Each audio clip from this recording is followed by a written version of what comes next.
The Darwin Martin house is an awesome architectural feature in history. With an area of about 29,080 square feet, it was built by Frank Lloyd Wright for Darwin D. Martin in 1904. The owner of the house, Darwin Martin, had worked for the Larkin Soap Company, a company that Frank Lloyd Wright had constructed several things for. The house has a ballroom in the basement, 6 rooms on the first floor, including the kitchen, living room, dining room, lounge room, a small library, and even an office for Darwin Martin. The office also has its own personal entrance, and all this was just the first floor of the main house. The house even has a conservatory where the whole ceiling is made of windows that can be opened with a special pulley system. The garden also has a statue of the Greek goddess Nike of Samothrace.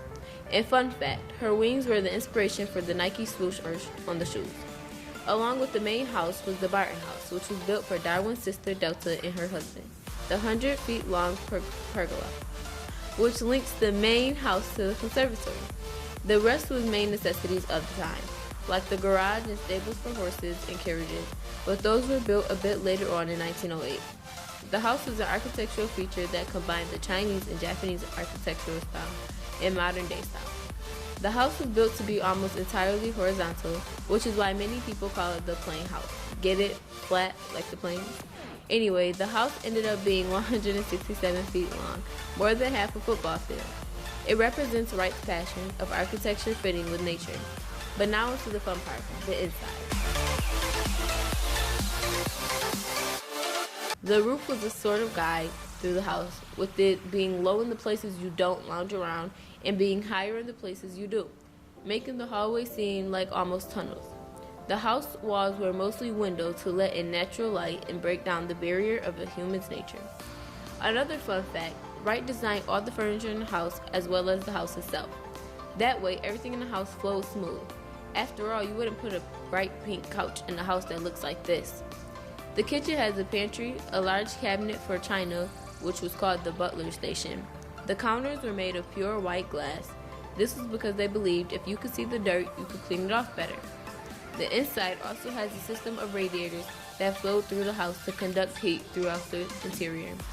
But unlike houses today, where you can see the vents, Wright hid the radiators and pillars that held up the house, which helped heat flow into the living room, dining room, and any other rooms in the main house.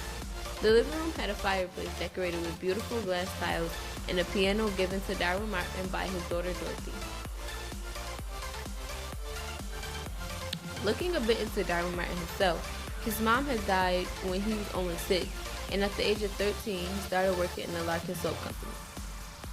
Larkin himself noticed how great of a worker Darwin was and raised his pay, and also had hired him as his bookkeeper, which was something Larkin had always done himself. In 1899, he had become a secretary and shareholder. He also was in charge of customer service.